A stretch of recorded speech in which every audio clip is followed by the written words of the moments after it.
Top 5 erros ao trabalhar com redes neurais que roubam o seu tempo. De acordo com pesquisas recentes, 42% das pessoas estão insatisfeitas com os resultados que as redes neurais apresentam. E isso é óbvio. Você com certeza já se deparou com situações em que ela erra e gera todo tipo de besteira. E deixa um like neste vídeo se você já passou por isso. Ou então ela simplesmente mente descaradamente, te dá links errados. Enfim, é erro atrás de erro. E às vezes você até se pergunta, será que realmente vale a pena?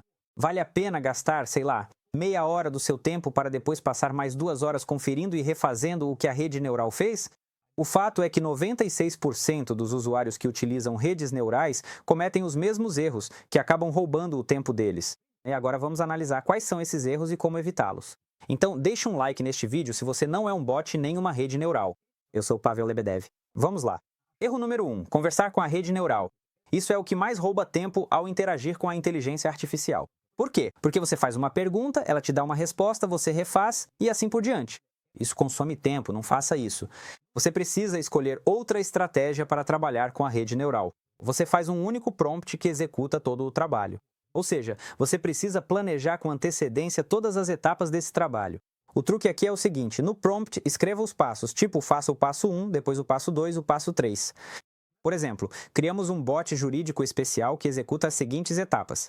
Na primeira etapa, ele analisa o contrato. Na segunda etapa, ele verifica onde meus interesses não foram considerados. Na terceira etapa, ele sugere novas formulações para levar em conta meus interesses. Além desse prompt, você também pode atribuir um papel específico ao seu chat GPT em cada etapa, certo? Por exemplo, se você está criando conteúdo para o seu blog, a rede neural, no primeiro passo, deve pensar como um profissional de marketing e descrever o perfil do seu público-alvo. Depois, assumindo o papel do seu público-alvo, ela deve sugerir os temas mais envolventes. Em seguida, como redator, assumindo o papel de copywriter, ela deve escrever o roteiro para esse vídeo. Depois, novamente assumindo o papel do público-alvo, analisar criticamente tudo o que foi feito, reescrever e então, como profissional de marketing, finalizar e polir tudo até o fim. Ou seja, em um único prompt você pode definir toda uma cadeia de ações, etapas completas. Como resultado, um único prompt fará o trabalho que normalmente levaria 1 hora, talvez várias horas, e você não vai precisar ficar sentado o tempo todo no computador trocando mensagens com essa máquina sem alma. Deixe um like se isso foi útil para você. E se você souber de mais dicas de como escrever prompts, compartilhe nos comentários abaixo. Cada um tem suas próprias fórmulas e eu ficaria muito interessado em ver qual fórmula para criar prompts você pessoalmente utiliza. Erro número 2. Confiar os cálculos à inteligência artificial. Muita gente pensa, agora vou carregar uma planilha no Excel para ele vai conferir tudo para mim, fazer esses relatórios contábeis, calcular, fazer a análise e me dizer o que fazer. Nada disso. Ele não vai fazer nada disso. Além disso, se estivermos falando do chat GPT, ele vai fingir que está fazendo isso e vai produzir um absurdo muito convincente. Ou seja, ele não vai analisar esses arquivos. E muitos cometem erros aqui. Houve até um precedente em que advogados em um tribunal nos US foram repreendidos e demitidos porque o ChatGPT criou referências inexistentes em um documento de defesa. Como resultado, o tribunal disse, poxa, vocês ficaram malucos, estão fazendo alguma besteira? E naturalmente eles foram demitidos. A empresa Deloitte recebeu uma multa do governo da Austrália de quase $500 mil por terem feito uma pesquisa. Nessa pesquisa ele havia referências inexistentes que foram inventadas pelo ChatGPT. O que isso significa? Que a rede neural funciona para analisar o quadro geral. Ela pode encontrar padrões médios, trabalha muito bem com significados, mas não com cálculos precisos. O que fazer? Eu respondo. Primeiro, use o Notebook LM em vez do ChatGPT, porque o Notebook LM é uma rede neural que funciona como um pequeno Google. Ou seja, você carrega lá uma enorme quantidade de informações para análise. É possível carregar de 50 a 300 documentos lá, isso é um volume colossal, de fato. Depois disso, você diz, vamos lá, analise o que temos, o que está relacionado a quê e assim por diante. O Notebook LM encontra essa informação, estrutura e entrega para você. Talvez ele não seja o melhor na criação de textos, mas ainda assim, com certeza vai acelerar o seu trabalho. E além disso, ele comete muito menos erros, enquanto o ChatGPT erra em 47% dos casos. Segundo exemplo, você pode usar o próprio ChatGPT para analisar tabelas e escrever macros. É um programa que roda diretamente no Excel. E esse algoritmo segue passo a passo e, na verdade, verifica ou trabalha com a tabela. Por exemplo, é possível escrever um macro que percorra todas as 1.000 ou 2.000 linhas da sua tabela, encontre informações-chave de acordo com os parâmetros definidos, destaque essa linha, por exemplo, com alguma cor, ou simplesmente copie essa linha e a transfira para outra aba para outra planilha. E isso, na verdade, é o trabalho, não é? Ou seja, não é necessário fazer isso manualmente, você pode escrever um programa que faça isso por você. O terceiro método é o trabalhar com dados precisos. Claro, você também pode pedir para um programa, como o ChatGPT ou uma rede neural, escrever um programa para os cálculos. E, aliás, isso também vai funcionar. E mais uma forma é usar, por exemplo, um serviço, se estivermos falando sobre planilhas como o GPT for Work, que permite enviar solicitações do Google Sheets ou do Excel para o ChatGPT e carregar a resposta diretamente na célula. O que obtemos como resultado? Sim, respostas mais precisas. E não teremos situações como essas. Então deixa um like se isso foi útil. Vamos seguir em frente, já entendemos isso. Agora vamos falar sério. Você já não está assistindo seu primeiro vídeo no YouTube sobre redes neurais, sobre como funcionam, mas por algum motivo ainda não teve resultado. E eu vou te dizer por quê. Porque para ter resultado é preciso praticar. Não basta apenas saber como andar de bicicleta, é preciso realmente andar nela. E é por isso que eu preparei para você um curso gratuito de 9 aulas chamado Caminho para a IA. Redes neurais de A a Z, onde nessas 9 aulas você vai conseguir implementar redes neurais. Elas são bastante curtas, sem enrolação, e ao final você vai entender com quais redes neurais trabalhar, além de, na prática, criar seus próprios assistentes, prompts que vão realizar determinadas tarefas e, basicamente, acelerar seu processo. Então, acesse o link abaixo. O link gratuito está disponível por tempo limitado, então aproveite essa oportunidade enquanto ele ainda está funcionando. Erro número 3. E essa é uma questão nada óbvia, sobre a qual a maioria das pessoas nem sequer suspeitava. De jeito nenhum, você deve usar a versão mais recente do ChatGPT 3. Sim, no momento em que estou gravando este vídeo foi lançada a versão mais recente, a 5.1. Talvez quando você estiver assistindo já tenha saído alguma outra versão. Eu recomendo fortemente que você não use a versão mais recente do ChatGPT 3, e agora vou explicar por quê. Além disso, a última versão é preciso acrescentar todas as redes neurais gratuitas que oferecem acesso por um tempo limitado. Todos os bots do Telegram com ChatGPT 3 e assim por diante também são categoricamente não recomendados. Vou explicar o porquê. Porque as últimas versões do ChatGPT 3 não são voltadas para executar melhor as suas tarefas, mas sim para reduzir a carga nos servidores da empresa. Porque o ChatGPT 3 já é usado por 700 milhões de usuários toda semana. Isso é praticamente 1 bilhão de pessoas. Claro, eles têm uma carga muito grande nos servidores e estão tentando reduzir isso. Como eles fazem isso?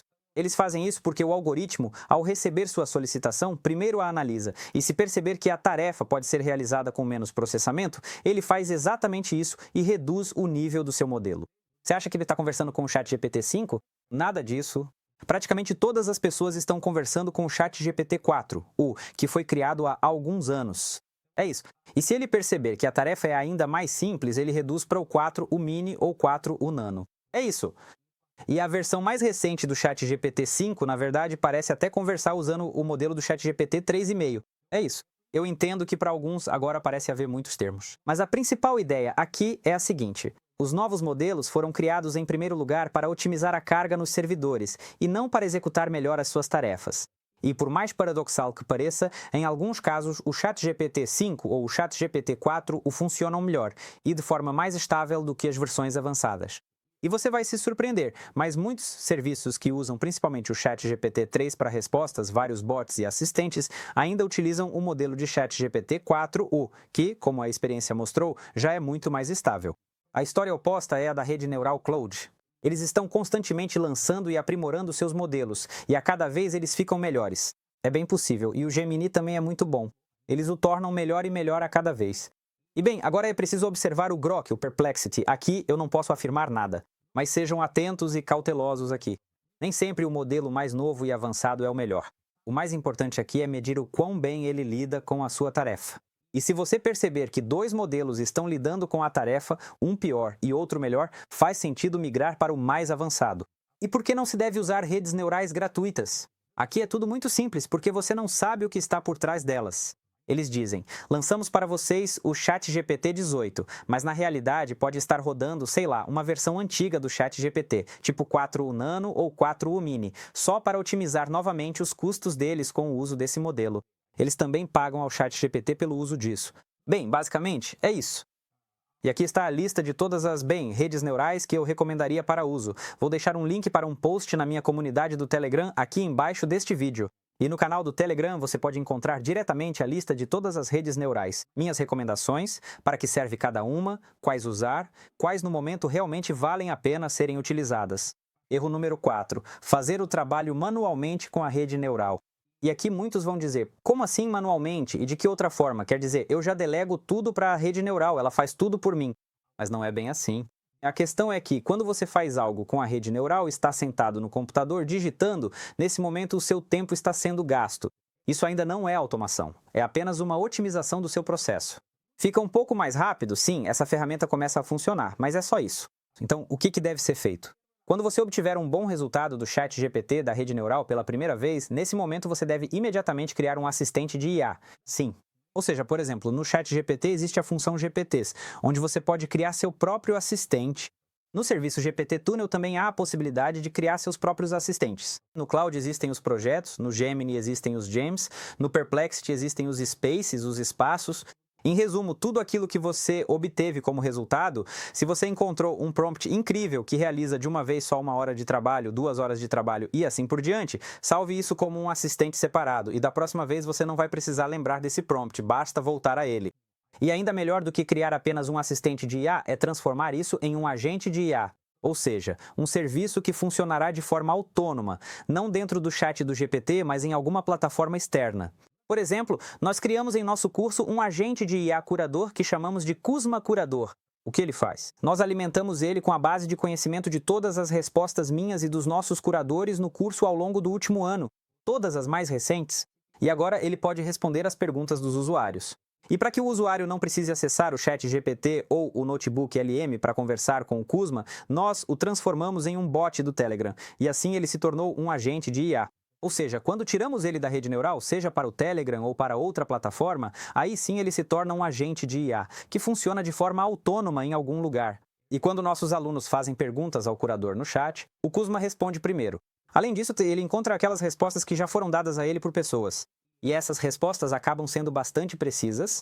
De forma semelhante, criamos o Botpedia, que faz a varredura de notícias na internet sobre inteligência artificial, e todos os dias as carrega no nosso canal do Telegram.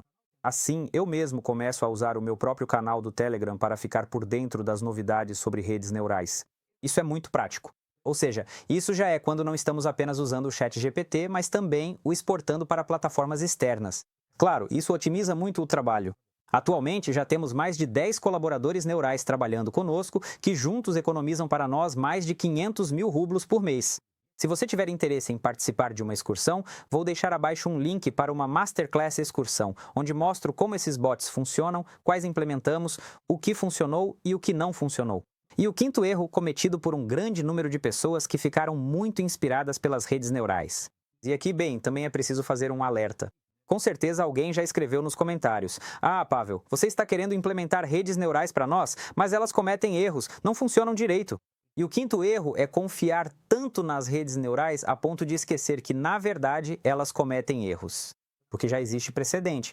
Uma empresa que automatizou 90% dos seus processos internos era uma agência de publicidade. E, como resultado, claro, no início eles tiveram um aumento de velocidade. Eles demitiram praticamente todos os funcionários, mas literalmente, alguns meses depois, enfrentaram um rombo no caixa. Por quê? Porque o negócio e, na verdade, todos os processos são bastante flexíveis e mudam constantemente. E mesmo depois de criar esses agentes de IA, de automatizar esse processo, é preciso ajustar esses processos, treinar mais esses bots, observar como tudo está funcionando. Quem vai fazer isso? Correto, uma pessoa.